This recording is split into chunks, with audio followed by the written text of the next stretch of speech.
ऐलान जंग। नमस्कार, स्वागत है आपका एबीपी न्यूज में। आपके साथ मैं अखिलेश आनंद हूं। तो ऐलान जंग का मतलब 5 राज्यों में जहां विधानसभा के चुनाव होने जा रहे हैं, वहां की हर खबर हम आप तक पहुंचाएंगे और ग्राउंड जीरो से हमारे साथ हमारे तमाम संवाददाता जुड़ रहे हैं। चप्पे चप्पे की हर हलचल पर उनकी नजर है। सियासत की दुनिया की हर खबर आप तक हम पहुंचाएंगे। मध्य प्रदेश की बात होगी, छत्तीसगढ़ की बात होगी और मध्य प्रदेश से जो बड़ी खबर आ रही है सबसे पहले दर्शकों तक पहुंचा दूं। बीजेपी कोर ग्रुप की मीटिंग में 40 टिकट तय हो गए। कल 40 उम्मीदवारों की दूसरी लिस्ट बीजेपी जारी कर सकती है। हमारी टीम ने कुछ एक्सक्लूसिव जानकारी जुटाई है, वो मैं आपको बता दूं। एक एक करके आप तमाम जानकारियां देखेंगे। 40 उम्मीदवारों के नाम का कल ऐलान संभव है। अब तक की जानकारी के मुताबिक राजनीति की दुनिया से बड़ी खबर आ रही है। चुनाव समिति की बैठक में कल चर्चा होगी और जो अभी की जानकारी है वो मैं आपको बता दूं। संभावित नामों को लेकर हमारे पास इंफॉर्मेशन है, एक्सक्लूसिव जानकारी है। 40 एमपी में बीजेपी की दूसरी लिस्ट तैयार हो रही है। सूत्रों के हवाले से यह बड़ी जानकारी हमें मिल रही है। तो ऐलान जंग में हर खबर आप तक लगातार हम पहुंचा रहे हैं और मैं आपको बता दूं, चुनाव समिति की बैठक में कल चर्चा होनी है और बीजेपी का जो प्लान बी है वो फाइनल फिलहाल बताया जाता है। बीजेपी का प्लान बी जो है वो समझिए मध्य प्रदेश में उम्मीदवारों की दूसरी लिस्ट तैयार है। ये क्या है इसे भी समझना आपके लिए जरूरी है। वो ऐसे इलाके जहां पर बीजेपी हार गई थी, कोर ग्रुप की बैठक में 40 उम्मीदवारों के नाम तय हो रहे हैं। यह भी जानकारी हमें मिल गई है। चुनाव समिति की बैठक में कल नामों का ऐलान संभव है, यानी कल इन नामों का ऐलान कर दिया जाएगा। पब्लिक के सामने, जनता के सामने ये तमाम नाम होंगे। चुनाव समिति की बैठक में कल नामों का ऐलान संभव है। और बी कैटेगरी मतलब क्या है, जरा इसे समझिए। जो मैं आपको बता रहा था, जहां पिछली बार चुनाव हारी थी बीजेपी, वो है बी कैटेगरी। बी कैटेगरी के लिए किस तरह की तैयारी है पार्टी की, वो भी आपको बताएंगे। और संभावित नाम, कल की जो संभावित नामों की लिस्ट है वो सामने आ चुकी है। आपके सामने वो पूरी तस्वीर। ग्वालियर दक्षिण से नारायण सिंह कुशवाहा ये संभावित कैंडिडेट हैं। बुरहानपुर से अर्चना चिटनिस का नाम चल रहा है। इसके अलावा संभावित लिस्ट में जो और नाम सामने आ रहे हैं वो मैं आपको बताऊं। बैतूल से हेमंत खंडेलवाल का नाम, जी हां, हेमंत खंडेलवाल का नाम बैतूल से बताया जा रहा है। जबकि ग्वालियर की डबरा सीट से इमरती देवी का नाम सामने आ रहा है और मुरैना सीट से रघुराज कंसाना को लेकर कहा जा रहा है कि उन्हें टिकट दे रही है पार्टी। मुरैना सीट से रघुराज कंसाना। इसके अलावा भिंड के लाहौर से अमरीश गुड्डू का नाम इस वक्त सबसे ज्यादा चर्चा में है और संभावित लिस्ट यही बताई जा रही है। इसके अलावा इस खबर पर कुछ और जानकारी आपको देंगे हमारे सहयोगी नीरज पांडे भी हमारे साथ जुड़े हुए हैं। नीरज, क्या जानकारी आपके पास? देखिए, मैं आपको बता दूं कि छत्तीसगढ़ और मध्य प्रदेश को लेकर भारतीय जनता पार्टी बहुत ही एग्रेसिव मोड में है और भाजपा की तैयारियां अगर आप देखें तो जो कांग्रेस है उससे काफ़ी आगे चल रही है। पहली सूची पहले ही जारी हो चुकी है दोनों राज्यों को लेकर और दूसरी सूची पर काम हो चुका है। मध्य प्रदेश को लेकर कल करीब 4 घंटे मीटिंग हुई जिसमें अमित शाह मौजूद रहे, जेपी नड्डा मौजूद रहे, मध्य प्रदेश के मुख्यमंत्री रहे, मध्य प्रदेश के प्रदेश अध्यक्ष रहे। और इसकी जो दूसरी सूची पर कल केंद्रीय चुनाव समिति की बैठक में ये जाना जिसमें प्रधानमंत्री नरेंद्र मोदी भी रहने वाले और उस बैठक में मध्य प्रदेश की दूसरी सूची पर अप्रूवल हो जाएगा। और माना यह जा रहा है करीब 40 ऐसी सीटें हैं जो बी कैटेगरी की हैं, यानी जिन सीटों पर भारतीय जनता पार्टी पिछला चुनाव हार गई थी, लेकिन इस बार उन सीटों पर पहले ही उम्मीदवार देकर भारतीय जनता पार्टी चाहती है कि तैयारियों को और धार दी जाए ताकि इन सीटों को कन्वर्ट किया जा सके जीत में, क्योंकि भाजपा किसी भी कीमत पर जरा इस पर ग्राउंड जीरो से हम जानकारी लेते हैं। ब्रजेश हमारे साथ जुड़ गए, हमारे सहयोगी ब्रजेश राजपूत। ब्रजेश, ये जो संभावित नामों की लिस्ट है इसको लेकर क्या और पता चल पा रहा है? क्या इसमें समीकरण आपको दिख रहे हैं? देखिए, समीकरण की बात तो बाद में करेंगे। पहले यही बताएं कि पिछले चुनाव का आधार माने तो बीजेपी ने 109 सीटें जीती थी और बहुमत नहीं पा पाई थी। उस हिसाब से बीजेपी ने तकरीबन 121 सीटें हारी थी। 121 सीटें में से 39 सीटों का ऐलान किया जा चुका है और अभी तकरीबन 82 सीटें बची हैं। इन 82 सीटों में से फिर एकदम तो 40 और 35 सीट्स पर फिर विचार कर लिया गया है और कल रात में विचार करके दस्तखत करवा लिए गए हैं। अब कल जो ईसी की चुनाव समिति की बैठक होगी उसमें इस नाम को रखा जाएगा और इन नामों के अलावा 1 दिन बाद या 2 दिन बाद कभी भी ये सूची जारी कर दी जाएगी। कुल मिला के बीजेपी का फोकस यही है कि अभी जो हारी हुई सीटें हैं, पिछले चुनाव के साथ जो हारी हुई सीटें हैं वहां पे जल्दी से आऊंगा आपके पास, आगे भी आपसे हम बातचीत करेंगे। लेकिन अब कांग्रेसी खेमे में किस तरह की हलचल है वो भी जान लेते हैं। जैनेंद्र के पास अपने दर्शकों को लिए चले, उससे पहले जो ब्रेकिंग न्यूज आ रही है कांग्रेसी खेमे में किस तरीके की हलचल देखने को मिल रही है, जानकारी जो हमें मिल रही है वो मैं आपको बता दूं। कांग्रेस स्क्रीनिंग कमेटी की बैठक शुरू हो चुकी है। दिल्ली में कांग्रेस उम्मीदवारों के नाम पर मंथन का दौर जारी है, यानी किस उम्मीदवार को उतारा जाए, कौन प्रत्याशी होगा, उस पर विचार विमर्श जारी है। कमलनाथ से लेकर दिग्विजय सिंह, अरुण यादव इस बैठक में मौजूद हैं। सीधे जैनेंद्र के पास हम चलेंगे। जैनेंद्र, और क्या पता चल पा रहा है इस बाबत, क्या सूचना मिल पा रही है और आपको? देखिए, बड़ी जानकारी तो यह है कि कांग्रेस की जो पहली लिस्ट है वो अभी तत्काल जारी नहीं होगी। उसको कम से कम अभी 2 हफ्ते का समय लगेगा। सितंबर के आखिरी हफ्ते तक कांग्रेस की पहली लिस्ट आएगी, लेकिन नामों पर मंथन शुरू हो चुका है। एक दौर की चर्चा जो है भोपाल में हो चुकी है प्रदेश चुनाव समिति में, और अब दिल्ली में स्क्रीनिंग कमेटी की बैठक, आज पहली बैठक है, कल भी स्क्रीनिंग कमेटी की बैठक होगी और इन बैठकों में सभी जो 230 सीटें हैं उन पर उम्मीदवार चिन्हित कर लिए जाएंगे।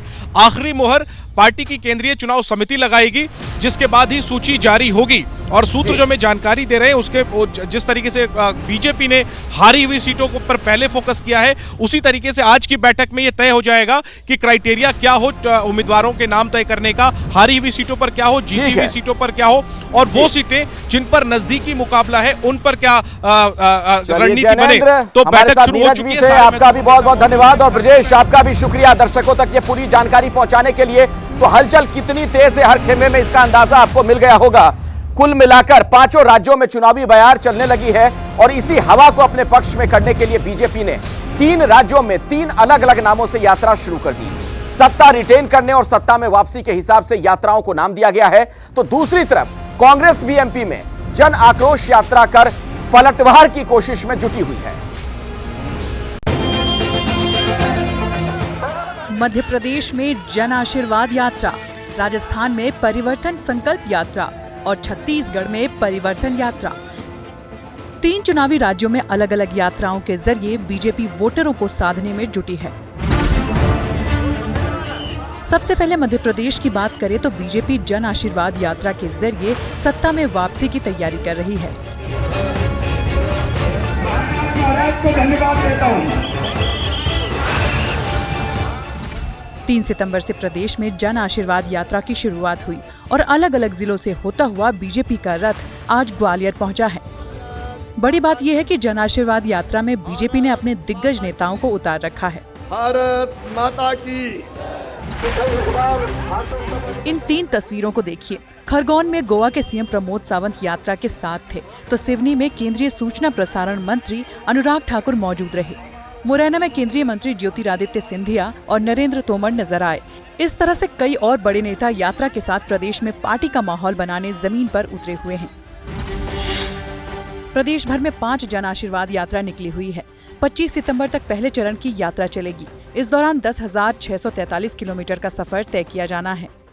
यात्रा के समापन के मौके पर प्रधानमंत्री नरेंद्र मोदी 25 सितंबर को भोपाल आने वाले हैं। इस दिन भोपाल में तकरीबन 10 लाख से ज्यादा बीजेपी के कार्यकर्ताओं को इकट्ठा कर एक बड़ी रैली की जाएगी। राजनीतिक गलियारों में चर्चा है कि इस दिन प्रधानमंत्री मोदी भोपाल में रोड शो भी कर सकते हैं। बीजेपी की यात्रा से मध्य प्रदेश में सियासी माहौल बन रहा है। यही वजह है कि कांग्रेस के रणनीतिकारों ने भी अब यात्रा की रणनीति तैयार कर ली है। 19 सितंबर से 5 अक्टूबर तक कांग्रेस यात्रा निकालेगी। मध्य प्रदेश के 7 इलाकों से ये यात्रा निकाली जाएगी। प्रदेश के अलग अलग संभागों से होकर यह यात्रा गुजरेगी। अरुण यादव, अजय सिंह, कांतिलाल भूरिया, जीतू पटवारी, गोविंद सिंह जैसे नेता इन 7 यात्राओं का नेतृत्व करेंगे। कांग्रेस के राष्ट्रीय नेता भी इन यात्राओं में शामिल होंगे। इसे कामयाब बनाने के लिए संगठन महासचिव केसी वेणुगोपाल ने पर्यवेक्षकों को निर्देश दिए हैं। देखिए, राजनीति में यात्राओं का बड़ा महत्व है, और यात्रा से सत्ता कैसे मिलती है वो मैं आपको बताता हूं सिलसिलेवार तरीके से। जरा गौर फरमाइएगा कैसे कब नेता ने यात्रा की और उसका कैसे उसे फायदा मिला है। 1989 क्रांति रथ यात्रा के बाद मुलायम यूपी के सीएम बने थे। 1989 की यह घटना, मुलायम सिंह यादव को देखिए कैसे यात्रा से फायदा मिला था। आडवाणी की रथ यात्रा के बाद 91 में यूपी में बीजेपी की सरकार बनी थी, कैसे फायदा हुआ वो देखिए। 2003 में पद यात्रा के बाद वाईएसआर रेड्डी आंध्र की सत्ता में आए थे, मुख्यमंत्री बने थे, 2003 की वो घटना। इसके अलावा 2011 में क्रांति रथ यात्रा के बाद अखिलेश यादव को 2012 में यूपी की सत्ता मिली थी, कैसे फायदा मिला था यात्रा का वो समझिए। 2014 पद यात्रा के बाद चंद्रबाबू नायडू को आंध्र प्रदेश में सत्ता मिली थी। चंद्रबाबू नायडू को भी पदयात्रा का सीधे तौर पर फायदा मिला था। और 2018 की बात की जाए तो दिग्विजय सिंह की नर्मदा यात्रा के बाद कांग्रेस को एमपी की सत्ता मिली थी। यानी अलग अलग समय में तमाम जो यात्राएं हुई उसका सीधे तौर पर नेताओं को फायदा मिला है। तो ये जो यात्राएं होती हैं उसका राजनीति में क्या महत्व है आप समझ सकते हैं। मध्य प्रदेश की राजनीति में पिछले 3-4 दिनों से एक ओपिनियन पोल की चर्चा हो रही है। एबीपी न्यूज के नाम पर कांग्रेस के समर्थक और नेता एक ओपिनियन पोल की क्लिप शेयर कर रहे हैं। क्या है एमपी की राजनीति में वायरल ओपिनियन पोल का सच, देखिए।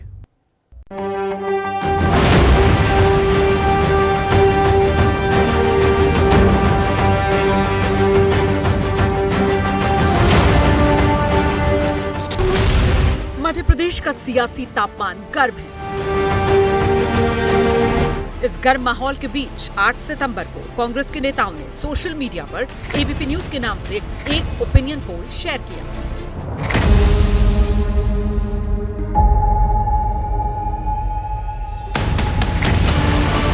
जिसमें दावा किया गया कि प्रदेश में कांग्रेस की सरकार बनने वाली है।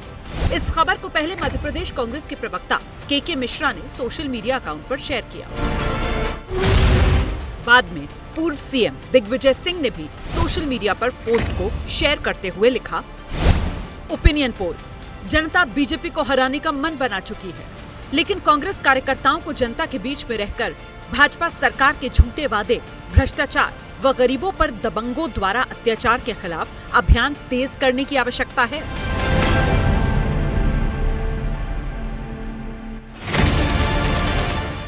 आठ सितंबर की शाम से लेकर 9 सितंबर की सुबह तक इस पोस्ट को सोशल मीडिया पर वायरल किया गया। 9 सितंबर की सुबह जैसे ही मध्य प्रदेश में एबीपी न्यूज के ब्यूरो चीफ ब्रजेश राजपूत को खबर मिली, उन्होंने ट्विटर पर जाकर शेयर किए जा रहे इस सोशल मीडिया पोस्ट का खंडन किया।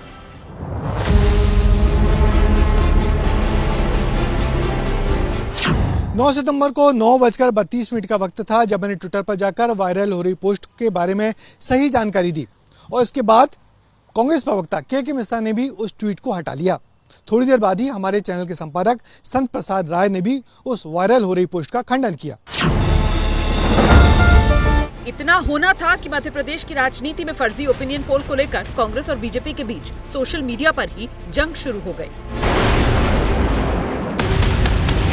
बीजेपी समर्थकों ने कांग्रेस पर फर्जीवाड़ा करने का आरोप लगाया।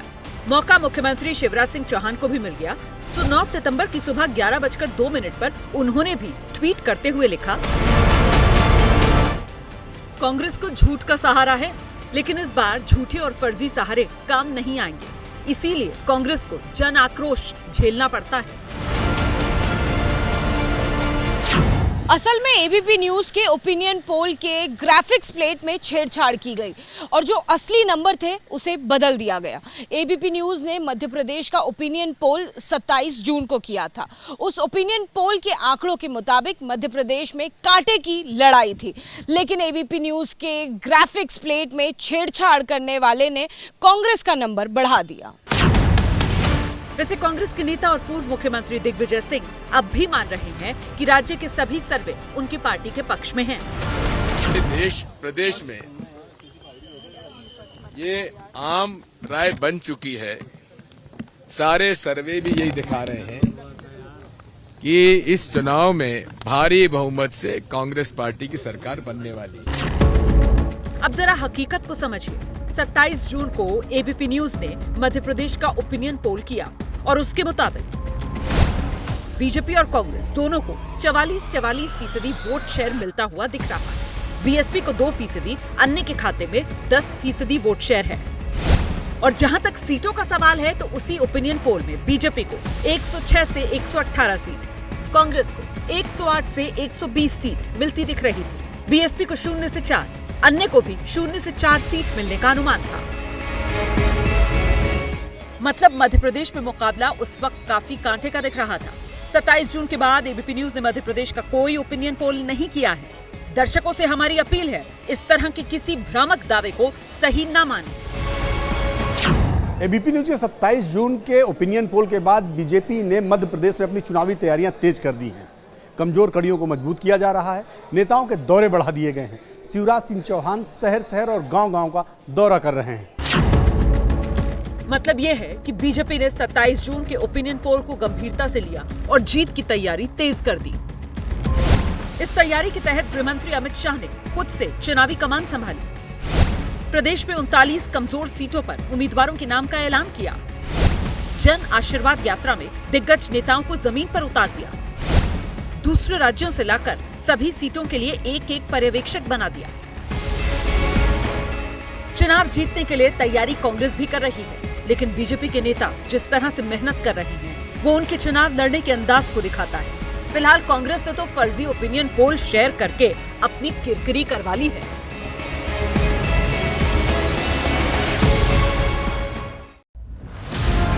तो इधर उधर फर्जी खबरें मत देखिए, सटीक और सच्ची खबर के लिए सिर्फ एबीपी न्यूज के साथ जुड़े रहिए।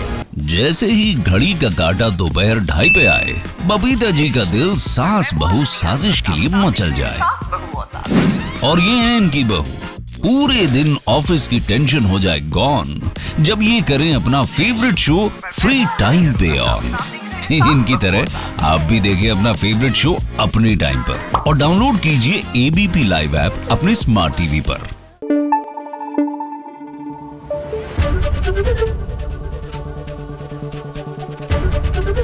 एबीपी न्यूज आपको रखे आगे।